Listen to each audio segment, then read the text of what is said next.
So thank you to Maxine, and Sarah for putting your responses in the chat. I see a few people in the Google Doc as well. So we'll wait another minute or two, and then ask some of you to share.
Okay, I'm seeing some responses coming in. Thank you so much. Would anyone like to share out loud, unmute, and share your research question and why you're interested in that question? Maybe also you can tell us if you've already started working on that question or if this is something new that you'd like to work on.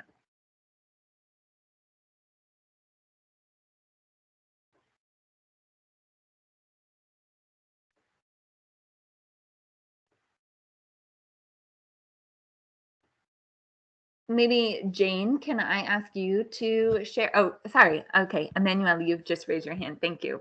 Please share with us. Well, hi. Very good afternoon to you all. Quick one. I noticed that electronic records is something really important in the civil service. The old manual way of keeping records has been in existence since time immemorial, and I feel it's time to migrate into the electronic platform. So it's one research area that I'm more or less keen on working on as part of my, goals. And that was the main reason why I chose this. And to after keeping the records, the effectiveness of, managing it is one also key area that I'm also looking at, working on. That's why I chose that. Great. And have you already started working on it? Have you already started exploring, or is this like your next step that you'd like to do? I think it's still in the skeletal stage. I've started something little, but yeah, I'm looking at, expanding it as time goes on. Okay, perfect. I think that hopefully the session today will be helpful, and even the data visualization session that we have coming up for exploring data could be Oh, useful. So we'll keep that idea in mind. Does somebody else want to come in and share? Yeah, okay. So my name is Jane. Hi, Jane.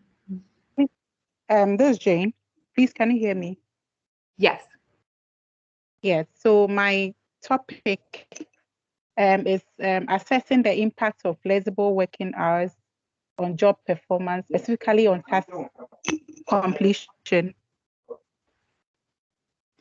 And is this something? Oh, sorry. Go ahead. So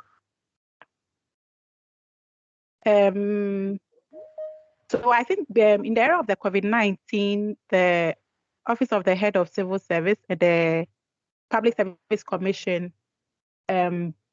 circulated a circular on the implementation of flexible working hours across the various ministries and departments. And it's still it's implemented. People are still implementing the flexible working hours.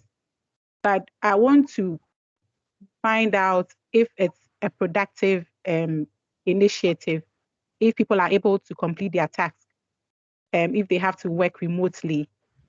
So based on that, we'll be able to establish if indeed the flexible working hours had any positive impact on task completion or productivity in the civil service. So I think that we started some work on this already, but in terms of actually measuring the impact of it, we've done some work, but it still needs to be more work. Still needs to be done in terms of how it's impacting on productivity and task completion specifically. Yes, so that is what I have for now. Perfect. I think that's a great question. And I think it's a question that everyone all over the world is asking. I actually know that the World Bank has also implemented some surveys and some data collection and to try and assess the impact of flexible working hours because of COVID too. So we'd be interested to hear what you find out, I'm sure. Any other questions that you'd like to share?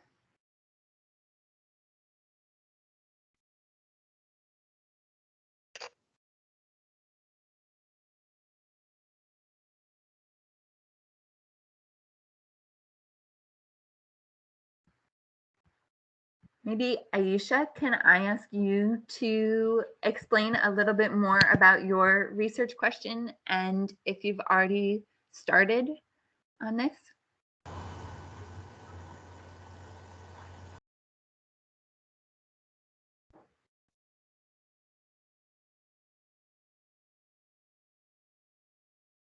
Hello, good afternoon.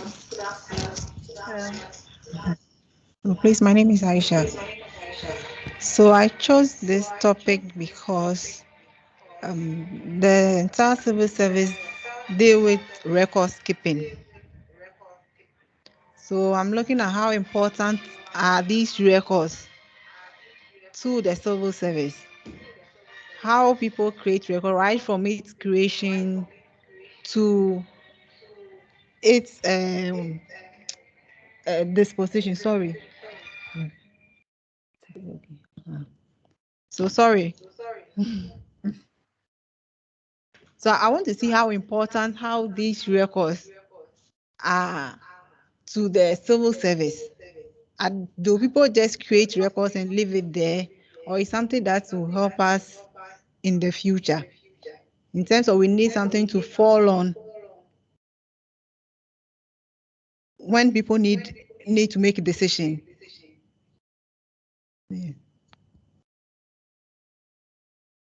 Thank you. So it sounds like there's a system to keep records, but it's unclear if those records are actually used. Is that right? Yes, please. Okay, that sounds like a very interesting question to understand how things could be more efficient or how you could use the resources that you already have. And I think a lot of civil services have the same question.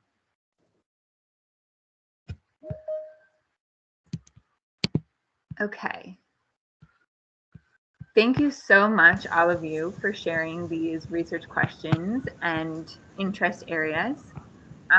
Hopefully, we'll be able to dig into them a little bit more. And as I said, in the next few sessions, really provide skills and knowledge that means that you will be able to address these interests right away.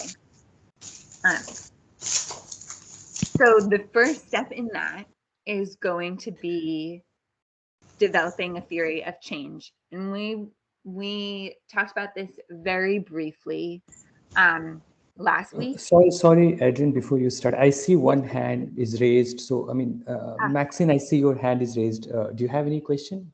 Please feel free to ask. Okay, thank you. I wanted to talk a little bit on my topic, which is Sure. impact of which is on impact of promotion on the civil servants. And I chose this topic because is it 2 years ago there was this directive that came up that they wanted to professionalize all the classes in the service.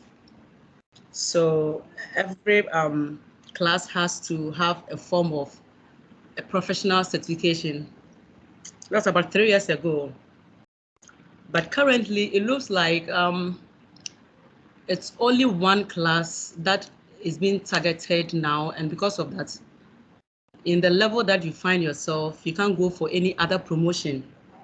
So you realize that some people, you could be in the same class with someone, even with lesser qualification than you are, but this person will be moving forward the ladder, and you find yourself being there because you are in a class that they are asking you that you need to have a professional class. So you see the other colleagues moving up the ladder, and you always be there. So I'm in a way trying to ask this question: that what does it do to people who find themselves in that class of category of class of people who see themselves not to be promoted while they see the others being promoted in terms of equality and being fair in the system? So that necessitated me to come up with that topic to find out the impact that such policy or directive is having on them, I mean, emotionally, or even in relation to the work they do in their workplaces. Yeah. Thank you. Yeah, I'm actually currently working on a project in Liberia. So when I'm not working on these trainings, I am assisting with the analysis of the data for a project in Liberia that's looking, it's a specific project, but the goal is to make promotions more based on people's performance.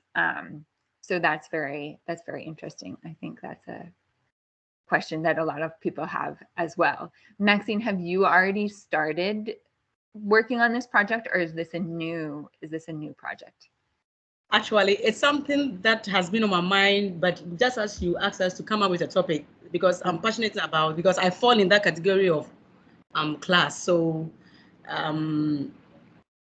we've not had any a forum to talk about it. So just as you've asked us to come up with a topic, I decided that, let me just bring it up and see how it could be discussed, or maybe we find a way of coming up with something better to help the system. Yes. Yeah, I think that this is a great place to start brainstorming.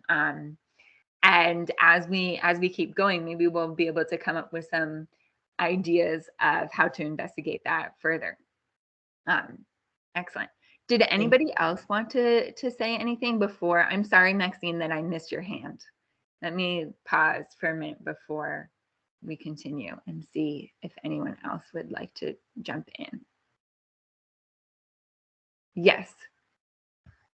See,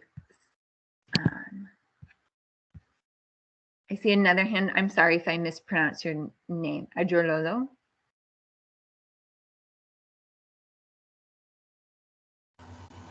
I'm still in Ajorlolo.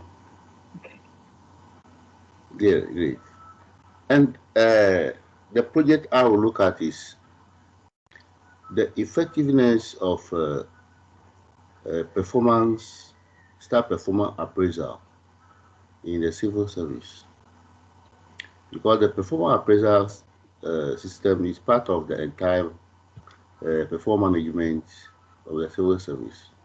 And before an officer is promoted in the civil service, it's based on your performance, and the appraisal report has to be written about you. So I would like to look at how effective the performance appraisal report is in terms of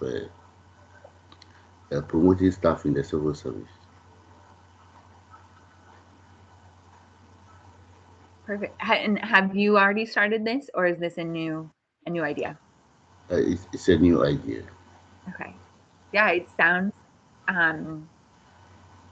like the same area as Maxine's question. And as I just said, so this project that I'm working on in Liberia is actually about a performance appraisal system or performance management system, where we provided some trainings about how to complete these forms and meetings with supervisors to see if it would increase productivity. We're still in the analysis stage, so I can't tell you what happened. But Okay. hopefully there'll be some report coming out soon. Okay. You can see. Thank you. Sarah, I see a hand. Yes, madam. Welcome. Thank you. My research area is about gender-based managerial positions, and data available indicates that even at the point of appointment, men are more than men with women, and it also have effect on the managerial positions. So I want to check the experience of middle level females who are in that position. What are some of their challenges or hindrances that is affecting their career in ascending to the position of leadership? That's the idea I have. Great. Very important. And is this a new idea? Or have you already started? It's something that I've started, but I've not finished this. Okay. Yeah. Are you able to share with us where you've reached in the process? Oh yes. I've reached data gathering. Okay. Gathering data, yes. Great. Yeah, but I finished with literature reviews and all that. Got it. Okay. Data gathering. So we'll make sure that some sessions will be able to help with the next steps. All right. Yes, madam. Thank you. Thank you. Anyone else, or Abhishek or Mantasha, do you want to come in and share?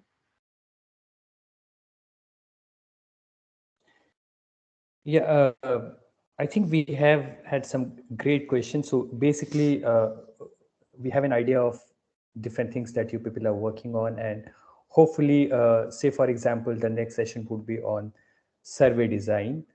So we will try and address some of the questions. For example, if you want to see whether, say, post-COVID productivity has gone up or not. Now, if you want to do it, the first stage is to perhaps have a questionnaire ready, and then you then start asking people to populate it. You reach out to people in the civil service, and you ask them to fill the questionnaire, and then once you have the questionnaires filled, then you start with the analysis. So the questionnaire part becomes very important. So the next session is going to be about that, and hopefully that would be of interest to many of you. And again, we'll try and address that when you have some of these specific questions. How should you be going about when it comes to designing the questionnaire? Also, Sarah, as you said that you have been working on some data, you are gathering data. After survey design, we have a session on data visualization, and it'll be great if you can maybe share the data or any other data any one of you have been working on, just to get a sense of how. I mean, one thing is of course a boring Excel sheet and you do some calculation, but then when you take that Excel sheet to your bosses and you want to make a point, it's very difficult to get their attention because of the way data is being presented, and that can become very interesting, and you can have more time of your boss and also maybe convince him or her if you can present it in a very nice way. Everything is visual. So we are going to have a session on that as well, and feel free to any data set that you're working on and you would want us to maybe just have a shot at how to use that particular data set for visualization, or also in the past if you have done any data visualization, feel free to share that as well. We will learn from that, and maybe we would be able to let you know also maybe one or two other ways that you can further use to enhance your data visualization skills. All great questions, and we hope to we'll keep a note of this, and we hope to address most of it in the next few sessions. We'll try and address it. But yeah, thanks for sharing your views and all these great research questions. Thank you. Thank you.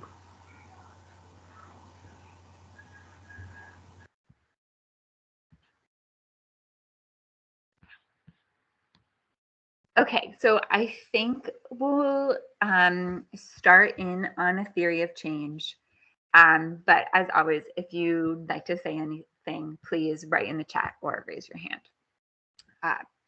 So last week I did an extremely quick introduction to theory of change. Today we'll go through it more slowly and hopefully clarify some questions that came up. One thing I do want to explain right at the beginning is a theory of change is an umbrella term. So what I'm showing you here is one structure for a theory of change, one version, but there are many different possible ways to structure a theory of change. So really the theory of change broadly is about mapping out all of the steps from beginning to end of a program or an intervention, usually. Mapping out all the steps that have to happen, conditions, and assumptions that you're making. And this version of a theory of change is one of the simplest, but also one of the most common structures that you will see. So they can get very complicated. You can do it in a lot of different ways, but this is the one that I know that I've usually seen. And when I look at the theory of change that's recommended, this is usually a good starting point because it's quite simple. I remember seeing in the chat last week, somebody asked about a conceptual framework, and is this the same as a conceptual framework? I haven't used the term conceptual framework myself, but I imagine that yes, it probably is the same or very similar. Another name for this is sometimes we call this a logical framework or a log frame, or a results chain, and those are all under the umbrella term of a theory of change. So a theory of change is very broad. You might hear different words used to describe something that looks like this. Are there any questions about that? Is there a name that you commonly use to describe this that's different from theory of change?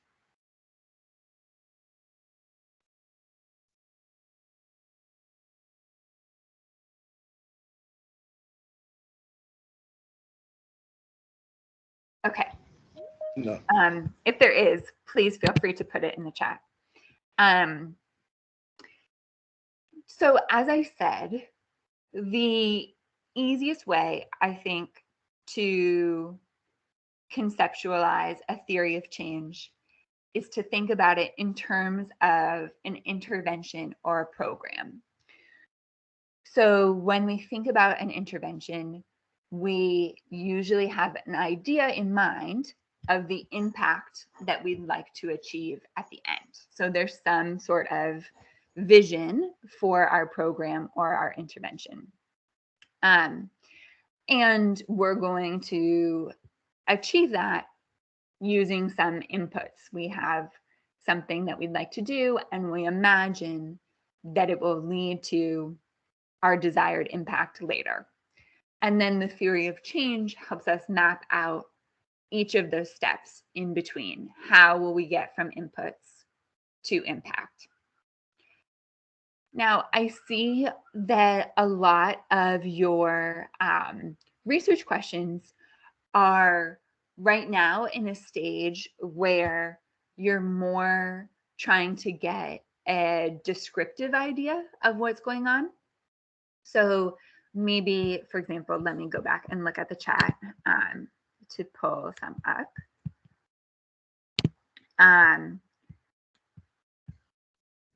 For example, what's the importance of record keeping in the civil service? So this was Aisha's question. This question right now is at a stage where maybe, Aisha, you don't want to imagine you don't want to limit what you're looking at by a theory of change. So there are many ways that this could have happened. You're not looking for a particular impact. You're just trying to get a description of what's going on. Where a theory of change can be helpful in these situations is that usually we might be able to do some exploration at the beginning that's just very descriptive without an idea of a theory of change. But when we start asking our questions about why or how this has happened, we are often making some assumptions about a theory of change, maybe without even realizing it. And then certainly if we want to use some of these findings to create a policy change or policy impact, then we need a theory of change, because then we're creating some inputs and we want it to lead to some impact. So we need to map out how we expect that to happen. Any questions so far before we continue? I'll give an example of how this looks with an intervention or a program. And then maybe we can think through how this would look with when you're at the stage where you're really thinking about a descriptive question. How can a theory of change be helpful there? So, okay.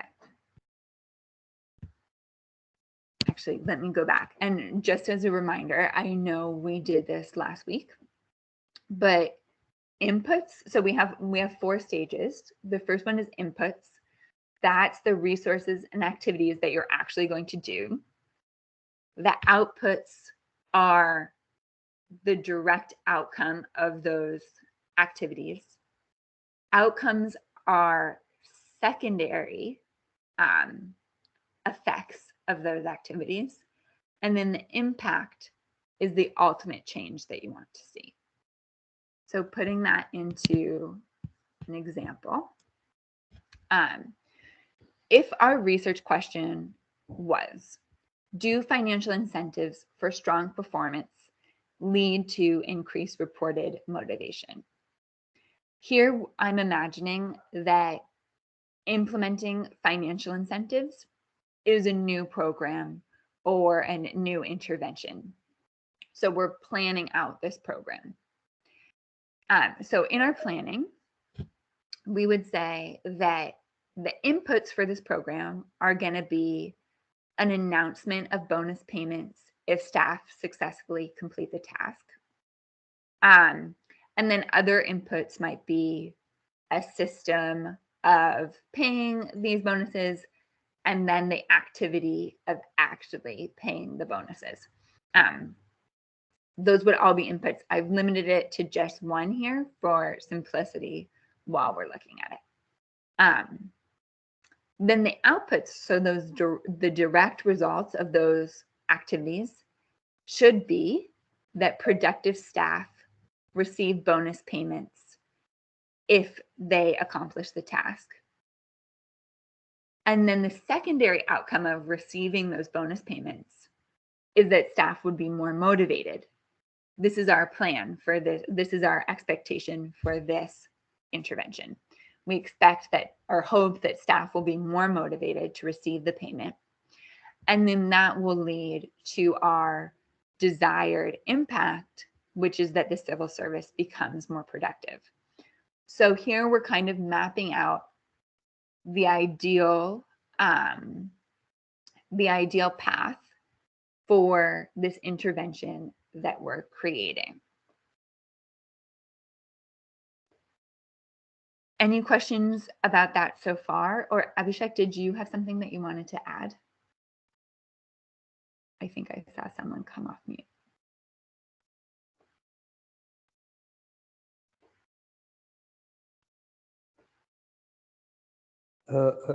No, nothing so far, Okay. Adrienne, and I don't see any questions as well.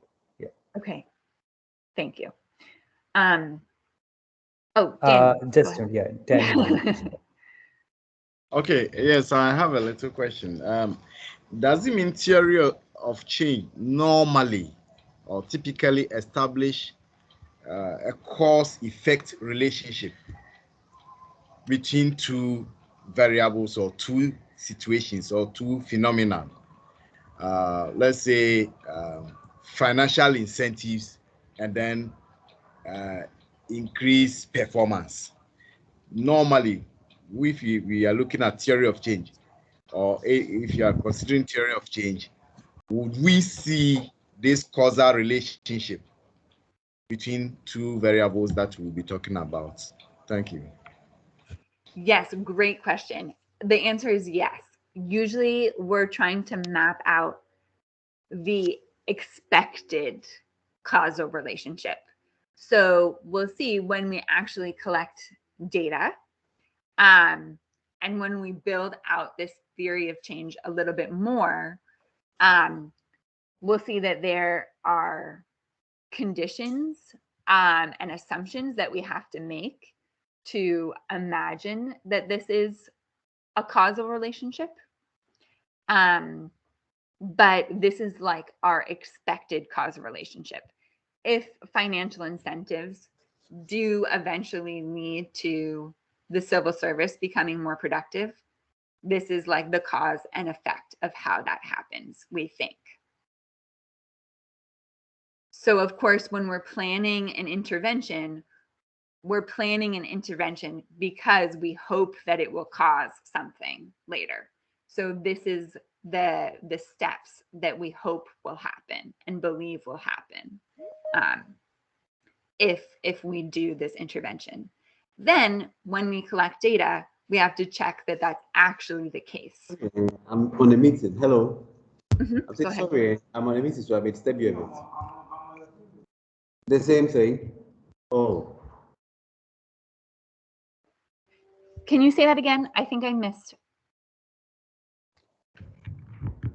I think he was on another call. Yeah, He got a call. Oh. No analytics training. Okay. Was there another question about this?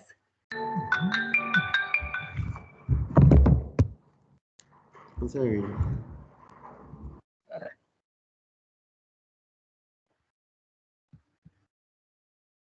Yeah, I think he just got busy with another call. But great question, and that is something which we all, of course, I mean, you have something in mind. I'll give an example from my past work. So, for example, of course, government.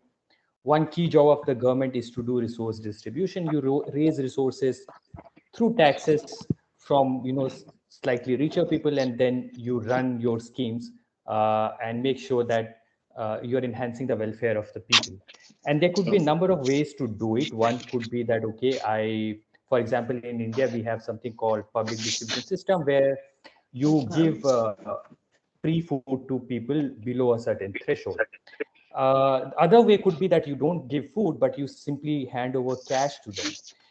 Now, which one is better? The final target is that you are increasing welfare of the people. That could be done either through giving them cash or through giving them things that are required in kind.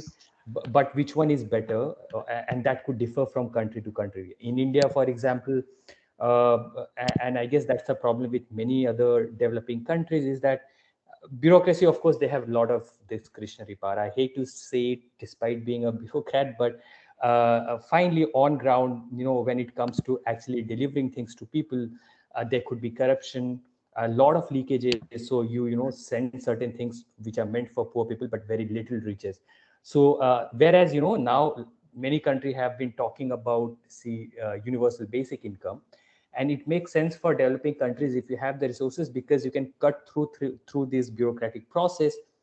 If you have digital infra at place, you can directly maybe say hand over cash to people's account. So now when you know that there are two systems and you have to decide, okay, I want to start a scheme, should I be doing it? I know my limitations, my state capacity is weak, there would be so many leakages. Or should I hand over cash to people? But there one could argue that, if you give cash to people, maybe they will not use it for intended purpose, there could be some misuse. Taking into account all these things, which of the two process will finally do more for the people? And that is something, there is no easy answer. But there, of course, your end result is reaching out to people, but that can be done through two different ways. And of course, a lot of effort has to be put into thinking about the structure, which of the two processes will help people better. And then perhaps you start with designing a scheme. But yes, short answer, there could be a number of ways to achieve final outcome. And then finally, it is for us to decide which is, given our state capacity, the resources that in government you may be having, which one is better of the multiple choices that you have.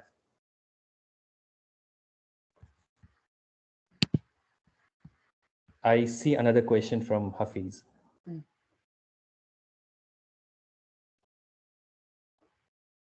Hafiz, you can ask a question.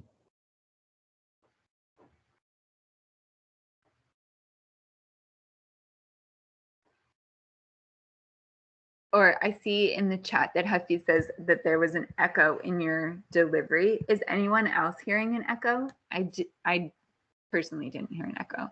I wonder if it's...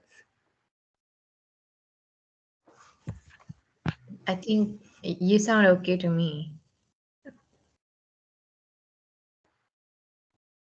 I will try and be slow next time, just to make sure even if there is an echo, people can still understand. But yeah, thanks for pointing out, Hafiz. Sarah, I see your question. Please, how do you treat accidental findings? Can you unmute and explain a little bit more what you mean by that?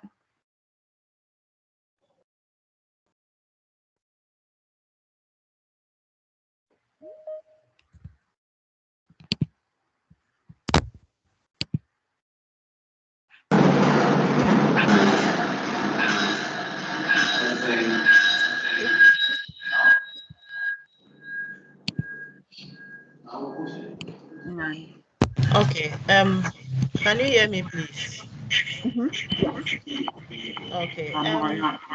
Normally, when you have started some research and you have your variables you are going to measure, at a point when you have reached some advanced stage of data collection, you find out that there are something that is more pressing, which is related to the issue you are dealing with, but you did not anticipate that that could be a factor to consider. So that is what I mean by accidental findings. How do you treat such situation? That's a good question. I think that having a clear theory of change can help with that, because it will help you to imagine all of the different situations before really getting started with data analysis, but certainly that can happen. I wonder if this is a situation where then you wish that you had collected more data or different data, or if you have the data that you need, you just need to there's just more analysis to be done than you expected. Is it one of those, Sarah? Like, do you have the information that you need, or you suddenly realize that you missed something and you need to go back and get more data?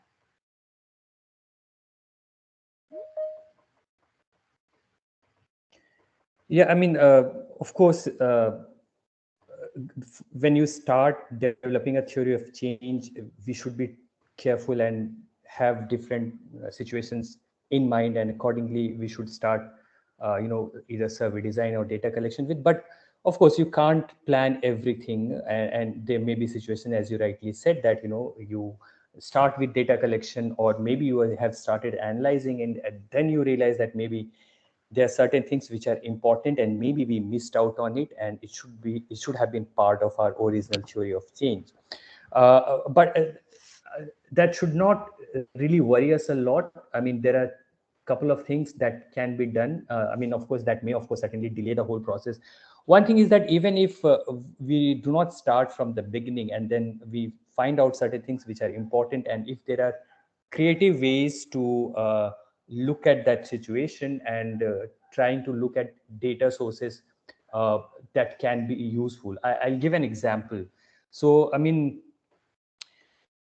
we were working on something for which we needed to collect, we needed to do household survey. And in the process, in the middle of the household survey, we realized that migration is a big problem in India. And it's not a problem, but yeah, I mean, it's a big phenomenon in India. And that household survey was being done to analyze, whether we are reaching out to beneficiaries and schemes, whether that works fine or not.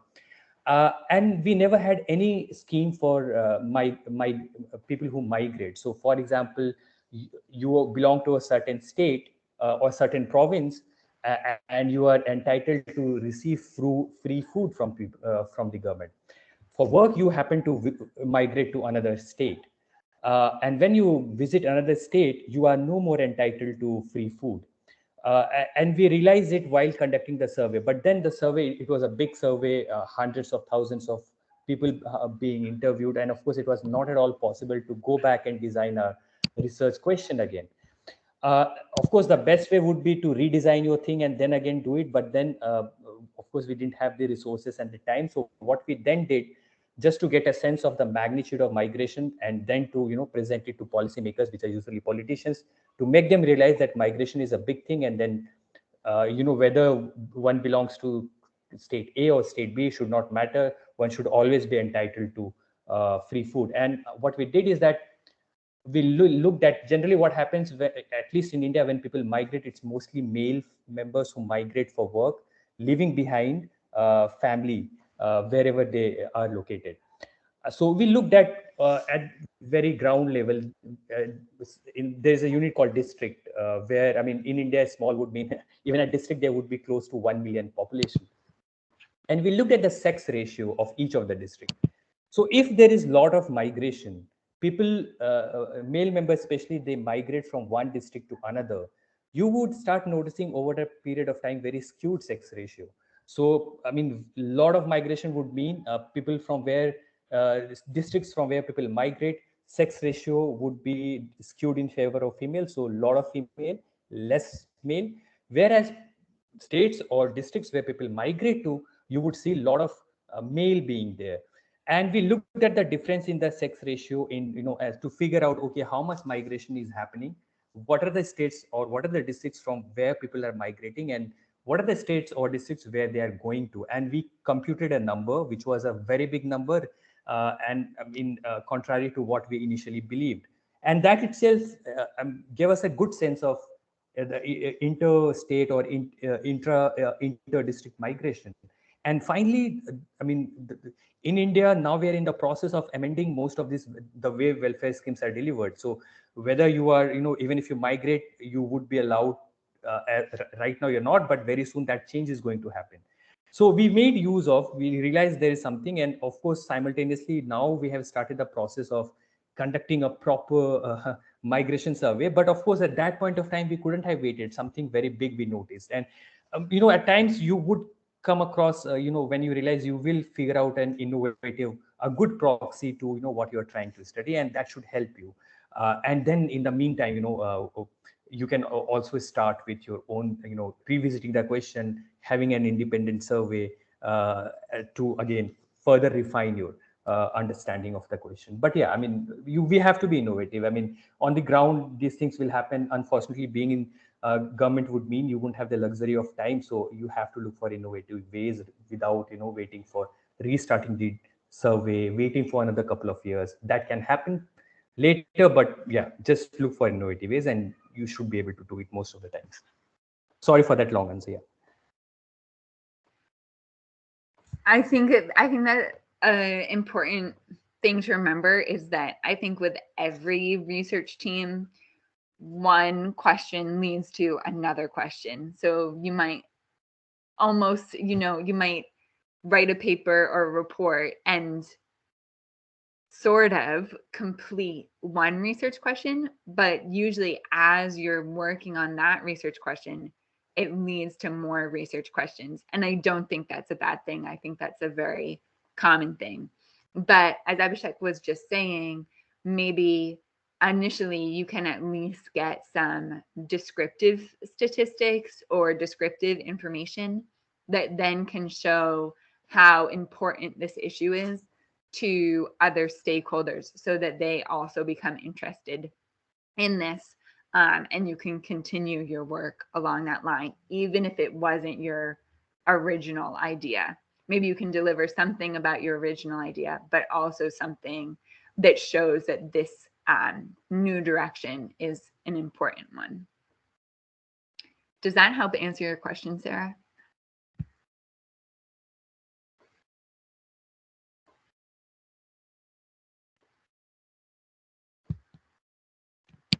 Yes, to a very large extent. Thank you. Okay, great.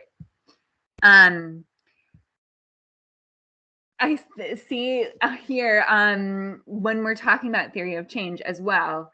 So as we were just discussing, it's mapping out a cause and effect chain. But of course, when we implement something, usually it does not go perfectly. I don't think it ever goes perfectly, actually. So we're always making some assumptions. There are always places where it could go wrong.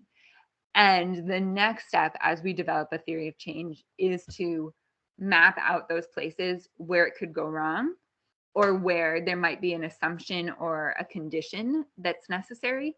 And when we do our data collection and our analysis, we will also check each of those steps to see if the process actually followed this map that we put out, or if there were some differences from our expectations that we had at the beginning. Did it actually happen the way we thought it was, or is the cause and effect chain actually different? Were there some barriers, or just some things where we were incorrect, which can happen? So for example, with this question about financial incentives for strong performance, we had an input being this announcement of bonus payments if staff successfully complete the desired results. But we might be then assuming when we imagine that input is going to cause the output, we're assuming that staff actually hear and understand the announcement. So that's a condition that must be the case in order for this cause and effect chain to happen as we've designed it. And that's something that we'll need to check with data collection and during our analysis.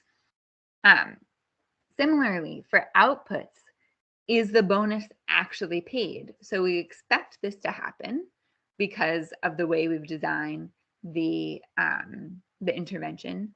But until we check, we don't know that it actually does happen this way. Or maybe we can say, we know that the bonuses were paid to someone, but we're not sure that they reach the correct person until we actually check.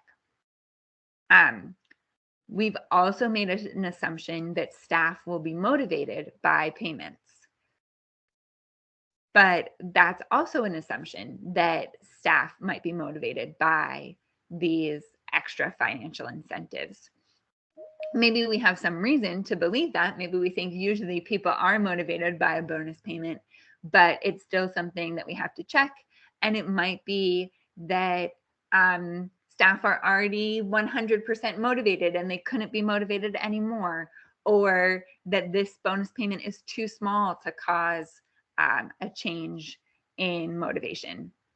So at each of these stages, we're making some assumptions, and we need to map out those assumptions in order to understand what data we need to collect and the research approach. And I think I mentioned last time that if you're unsure what assumptions or conditions need to happen, if you're finding this exercise difficult to figure out what assumptions you're making, a useful exercise can sometimes be, imagine that you have all of these inputs, you implement the program. So the inputs are correct. You've done them, but you don't achieve the desired impact. So you do all of the activities that you said you were going to do, and then a little while later, you collect data and you find that the impact that you expected to happen did not happen. Then you can imagine, okay, if that's the case, if the impact didn't happen, why might that be? And that can help you work backwards to understand the assumptions that you're making. Next, we're going to do an activity to try this. Before we do the activity, I want to think a little bit together about how this might look when our research question is still quite descriptive and we're not yet using an intervention or a program. We're not implementing a program yet. In that case, you in fact will likely, even if you're going to do an intervention, we usually start by 1, the literature review, and 2, exploring any data that we already have to get an understanding of what's the current state of things. Once we have an understanding of the current state of things, we can kind of imagine that that is an outcome and work our way back to thinking about what were the inputs that caused this current state of affairs. What's this causal chain working backwards that led to this current system, this current situation that we're in?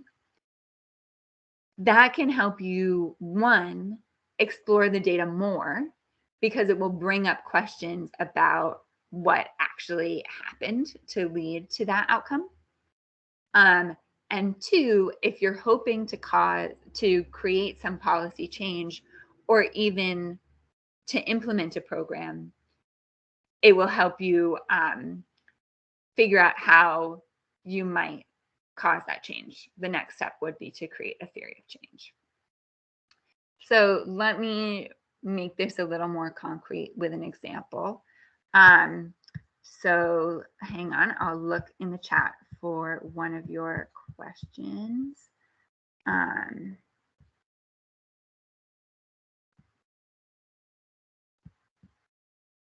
Okay, so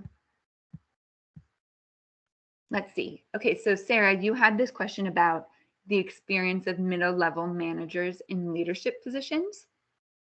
So the first step that you might do is to do some exploration of data to see what is the current situation, what's the current experience of middle-level managers in leadership positions. And let's say that you discover that the middle-level managers are not being promoted in the same way that other managers are being promoted. Then you might imagine, what is the causal chain that's led to that situation? And without much context, I can't make a good guess, but maybe, for example, an input is that there's a specific system that for promotion within the civil service. And part of that is that you have to have a certain qualification that isn't applicable to middle-level managers. I'm making this up. I don't know if this is contextually relevant. But that's, you would probably have more context when you actually explore the data.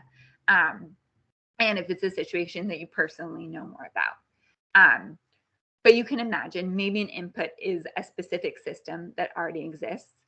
And then an output of that is that this is the system that's followed for promotions. So people who fit nicely into this system are promoted more easily. And then the outcome is this current situation that we've realized where middle-level managers are not being promoted as often. And mapping out the theory of change in this way can help us identify what further questions we want to ask and where we need to collect more data. Of course, you might have to make some guesses as you do this. So you might want to create a few theories of change, because there are a few possible causal chains that have led to this current outcome.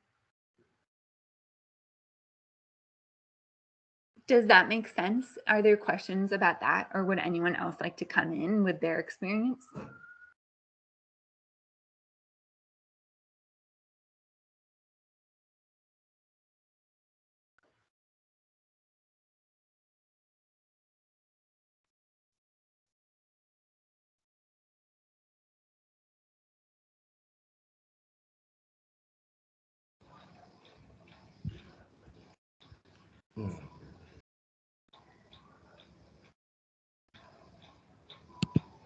Okay, I think if we don't have questions about it right now, let's try it, and that might bring up some questions. So we'll take maybe the next 10 to 15 minutes, because let's also take a few minute break where we can turn off our cameras, stretch, do something that we need to do, and then come back and try this activity of developing this basic theory of change. So I want you to think about inputs, outputs, outcomes, and impact for your research question that you're working on or research area. You're welcome to do this just on paper. There's also a template that I made in a Google Doc, which I will put in the chat if you'd like to do that. Or if you have something that you're already using for work, like a conceptual framework or some other theory of change that you've already developed, you're welcome to refine that during this time. So again, we'll take 5 minutes for a break and then have maybe 5 to 10 minutes to work on this, depending on if people have questions and how quickly we're able to do this, and then come back and share the theory of change that we've created. Does that make sense for an activity? Any questions about the activity? No, we are okay. We are okay. Great. Okay. I'll put this example theory of change back up. So again, inputs, outputs, outcomes, impact, and if you have time to write down some assumptions or conditions that need to happen for that causal chain to occur. So I'm going to turn my camera off for a few minutes, stretch, and then be back to answer your questions.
I forgot to mention, if you're using the template in Google Docs, you'll have to make a copy of the template so that we're not all writing in the same one.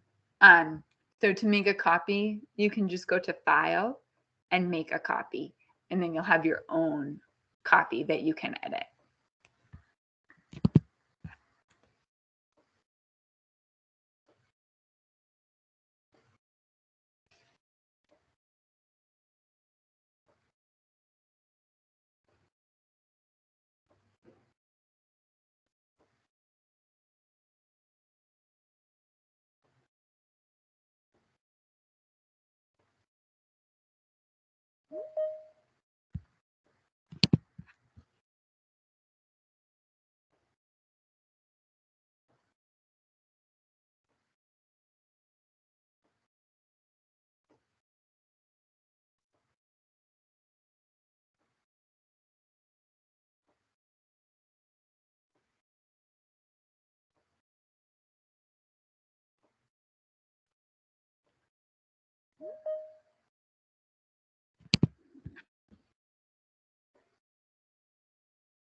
Is somebody speaking now?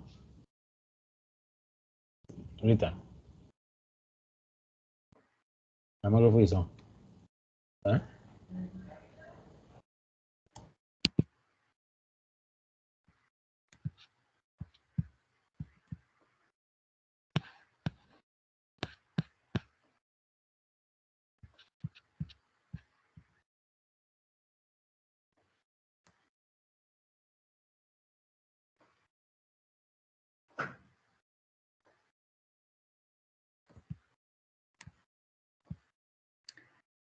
Will 5 minutes be okay to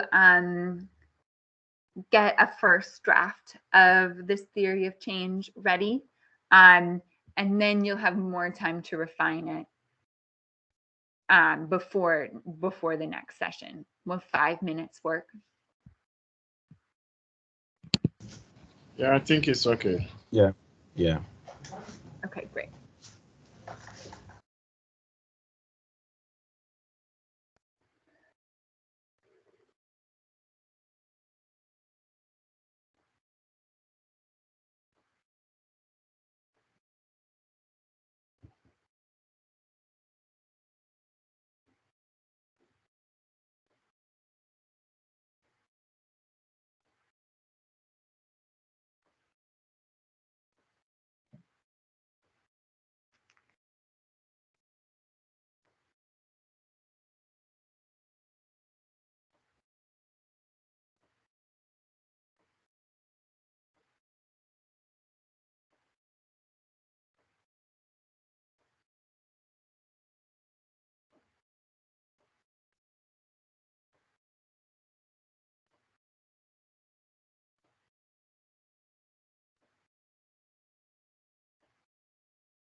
2 more minutes.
Okay, I think let's come back together now. And maybe 1 or 2 people can share what they did, and then you'll have more time to work on and refine your theory of change later in this session and before the next session. So would anyone like to share inputs, outputs, outcome, and impact for their project?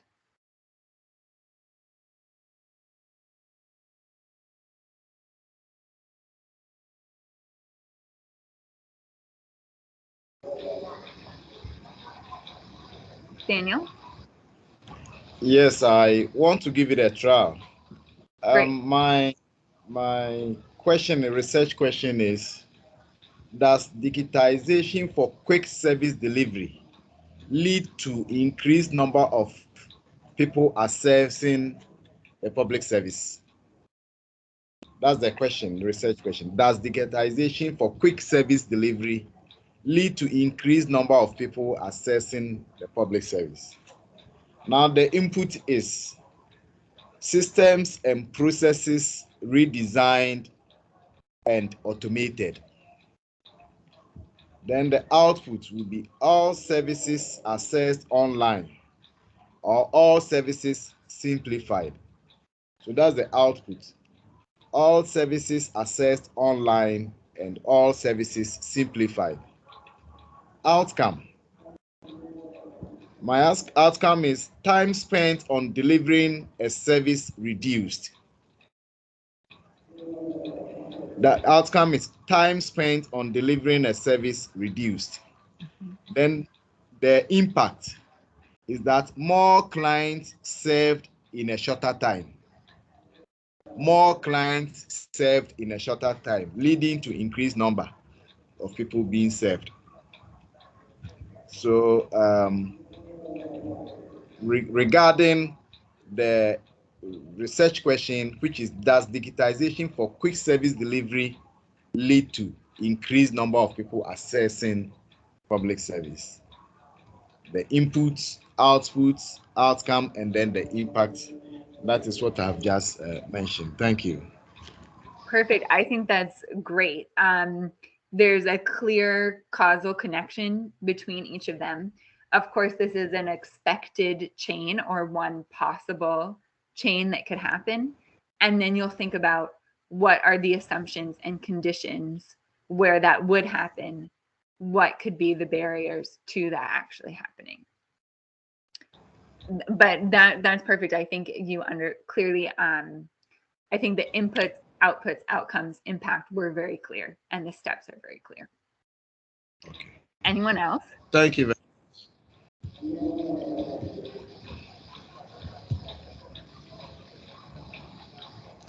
Thank you very much.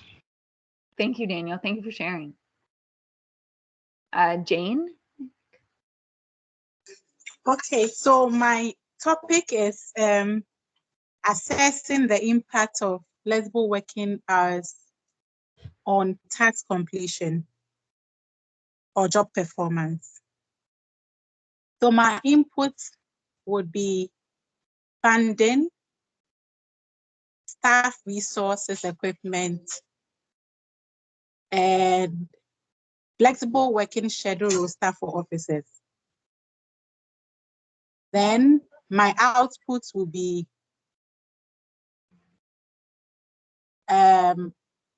work equipment delivered and reviewed roster to officers. The outcome, I have two of them. The immediate outcome will be officers have adequate internet data, laptops to do their work.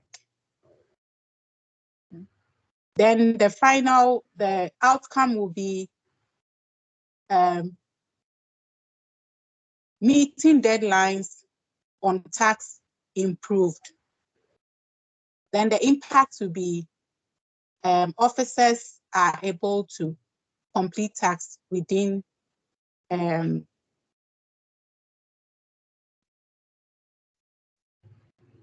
schedule. So for the input, my assumptions for the input will be funding is available for the laptops and internet data, and then staff are available to work as per the flexible work schedule. Mm-hmm. And for my output, the assumption will be there is enough laptops and internet data available to deliver to officers. My immediate outcome, the assumption is that flexible work schedule prepared and work equipment distributed according to officer schedule. For the final outcome, officers can perform their work effectively and efficiently without any issues of computer and internet connectivity. So this is great. Oh, sorry, continue. Yeah, so that's it. Thank you. Thank you, Jane. Thank you also for including assumptions. I think you could add even more, like maybe if staff need to have certain knowledge about how to use the equipment or how to set it up outside of the office, that could be an assumption. But again, a clear causal path, the steps, and it's easy to understand what assumptions or what barriers might happen in that process. I think in the interest of time, I'm going to add some more things to think about. And then again, I'll give you some time to share more about your theory of change after I do that. So this is a process that, you know, we don't just think about the theory of change once. There's lots of factors. We start with a basic one, and then we'll add in some complexity. So let's add some complexity, and then we'll talk about it again. So the next thing that we would want to think about is choosing a research methodology, whether this is going to be experimental, which might help us more easily identify a causal effect, or might help us be more confident about saying that something is causal, or whether we're just going to do an observational study where we're not doing an intervention or randomizing or having a control group necessarily, but we're observing the current state and still identifying or trying to identify a series of steps that leads to that current state. But we might not have as much confidence that it's causal. However, it could use a smaller budget. So we want to decide what is our approach, and then that will inform our research plan and especially data collection. We've already talked about these things a little bit. So barriers and bottlenecks, assumptions, but we'll also want to bring in information that we need to control for, like demographic variables or other characteristics that might affect outcomes, will be helpful when we get to the analysis stage and want to understand what's the difference between groups. And it will help us be more confident that something is causal or strongly correlated, whether it's an experimental study or an observational study.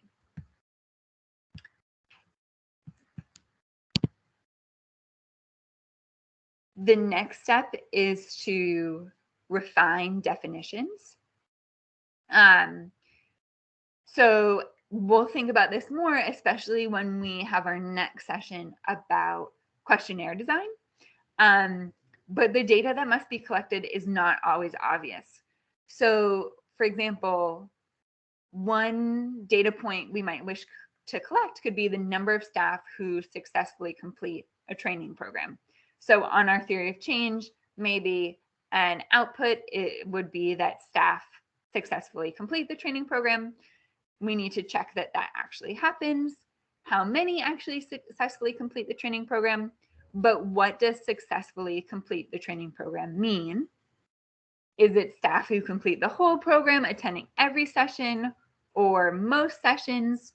Or is it staff who attend most sessions and also participate or are able to explain what they learned?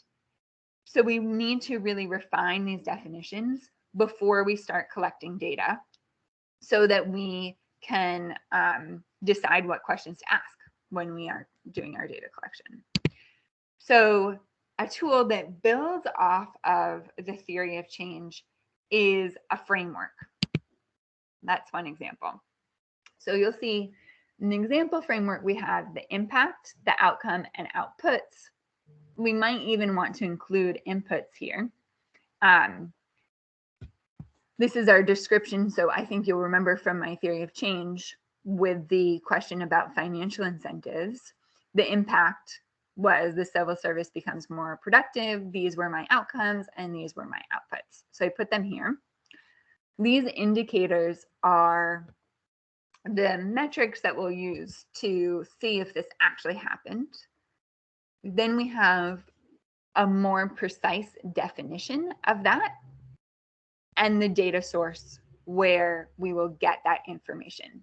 So this helps us map out our data collection process, where we need what data collection we need to do ourselves, what data already exists, and we can get from another source in preparation for our session on Friday, where we will be talking more about how to design a questionnaire. So we'll have some time today to practice this, but just to think a little bit more about data sources. There are many data sources that we have available. So one is surveys and interviews, one is administrative data, and then we have some other options like observations and assessments. So surveys and interviews, this is what we'll talk about on Friday. You can get a lot of granular data. You get information on perceptions. You can also ask open-ended questions. So if you're not sure about the current situation or what might cause something, you can ask people what they think without providing answer options. You can just keep it open, which can be very helpful, especially at the beginning of a project. But it also usually takes a long time and money, resources, so that can be a challenge. Administrative data is data that you're already collecting and are usually collected in order to complete a program anyway. For example, it might be payroll data. So payroll data needs to be collected in order for people to be paid anyway, even if you weren't doing research, but that data exists already. So you can also, as long as people consent and you talk about data security, you could potentially use that for research as well as its original purpose. And that's nice because you don't have to expend any extra resources on collecting the data. But again, data security and consent might be an issue, and it might not measure exactly what you want. And then finally, you have other options like observation, maybe having someone go into an office and count how many people are present in the office versus at home, or do an assessment where at the end of a training, you ask people some questions and see if they can answer them correctly, or some other tool like that could also be an option. Okay, so we have this activity of creating a basic framework for your research question. In the interest of time, we will come back and this will be the assignment to work on before the next session, which is actually, it was the plan to have this be the assignment anyway. We'll just relegate it to doing it at home instead of doing it together so that we have more time for discussion while we're actually in the same place. So I'll come back to that. Before we make our whole data collection plan, we also want to think about communication, because we need to make sure that data that we're collecting is going to be effective for communication. So we want to think about policymakers and stakeholders. What do they need in addition to what you need to answer your research question? And how and when will they need to have these answers? You might need to adjust your data collection plan in order to have that data ready at key moments for these stakeholders that you need to be on board. Planning data collection, as I said, many steps. So there are more steps that we will cover in this session. So we'll also need to think about budget, training enumerators. For experimental approaches, there's a lot of considerations about sample size and power, randomization, thinking about what you will do when issues arise that are different in a control group versus your treatment group. We're not going to talk about that today because it would take a whole other session. But that those are things to be aware of when you're making a plan.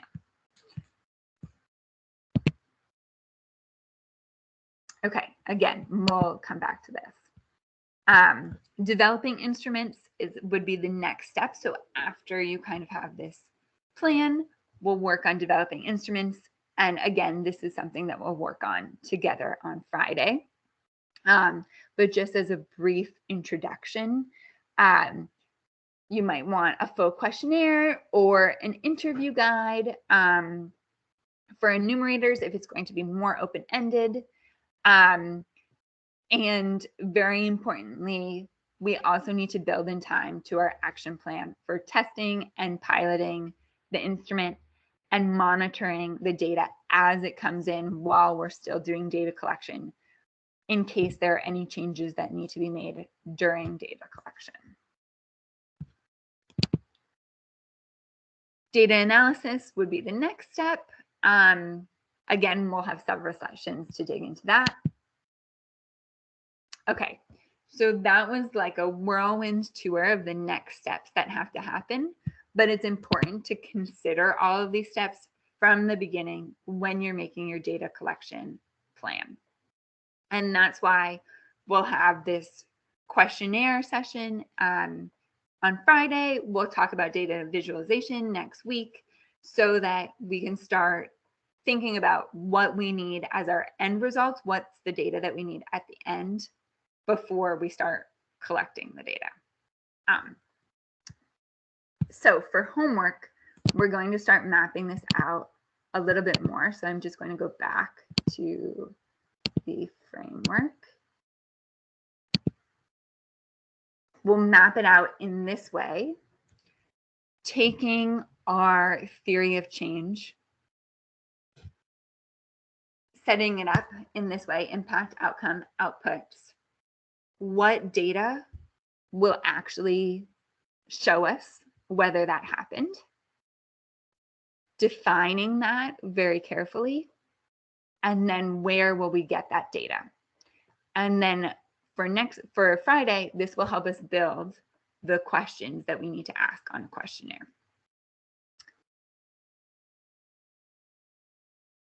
I will send this out in an email so that you have this example. And you can ask any questions, of course, by email as well. Are there questions right now about how to do this framework? I also want to give us a little bit of time to discuss future sessions and what preparation there is to be done for those. So first, any questions about the framework and how to put that together?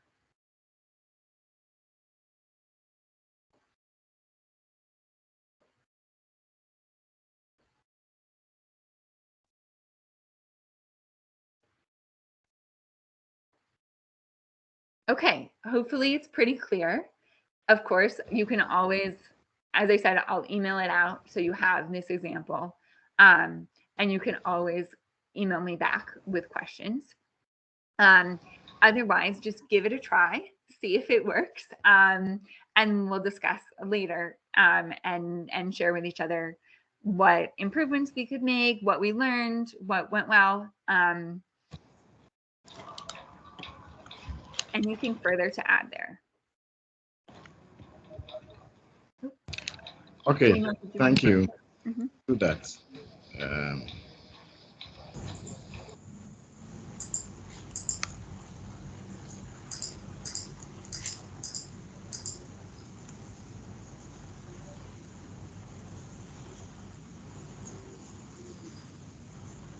Okay, if there aren't any questions about this framework, can I show the homework slide? Oh, of course. So it will be a basic framework for your research question. So you're adding definitions and those potential data sources. So it looks just like this. And I will share a template if you'd like to use the template. Let me do that right now. I will also send it out by email.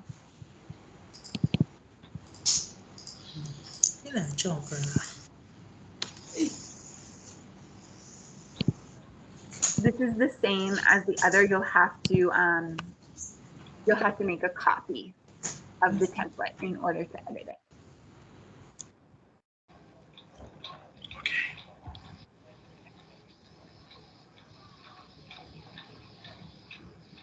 And then for the remaining 9 minutes that we have on the call, we wanted to invite you to share a little bit about what you're hoping to get from the remaining sessions. I sent that email, so we know we'll talk about questionnaire design. We know we'll talk about data visualization and then data management and analysis. Is there anything else that you'd like to have added to the list, and we'll see if we can fit it in the course?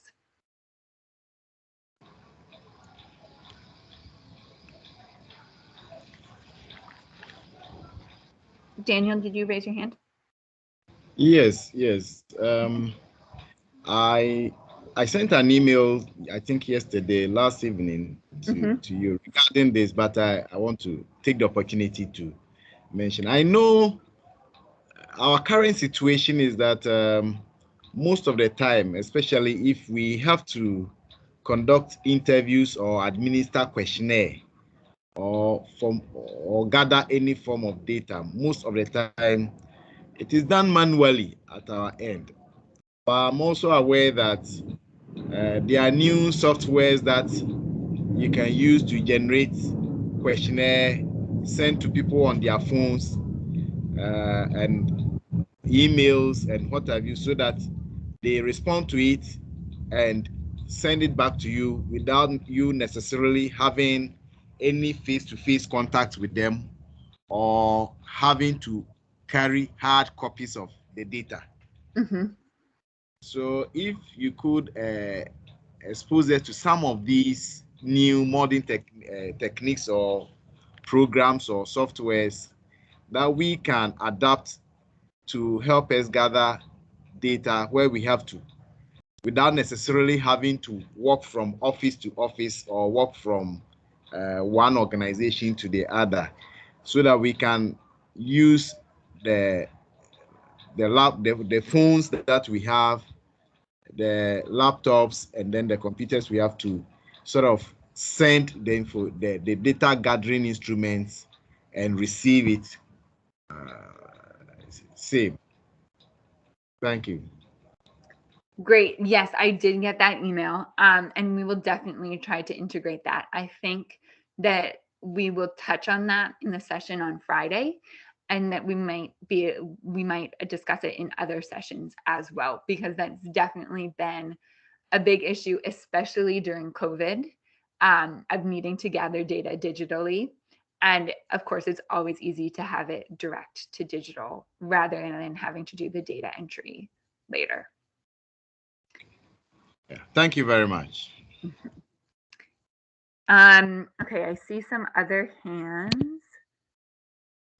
And Ebenezer?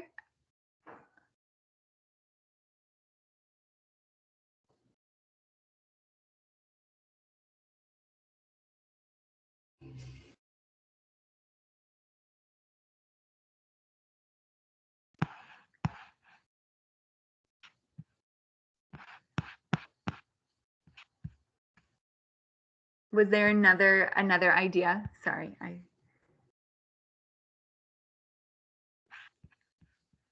okay. Oh, I see. Alan, on data visualization, we require training on how to use data analytical tools such as Tableau and Power BI. Okay. Let me see if we can incorporate that. So Tableau or Power BI. Okay. I'm going to share the feedback form for this session in the chat, and I will also send it by email. Oh, I'm sorry, I'm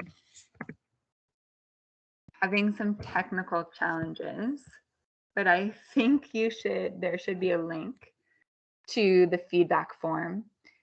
And again, I'll send it out along with the homework reminder in an email after this session. Any other questions or anything anyone would like to share?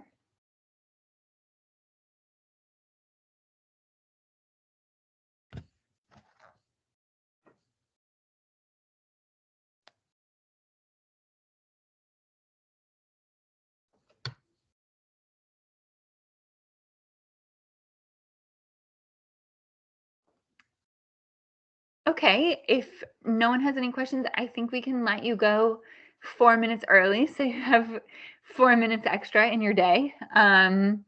Thank you so much for your participation today, and we really look forward to seeing you on Friday. Thank you too. We also look forward to see you. Thank you Thank you very very much. much. See you on Friday. Thank you.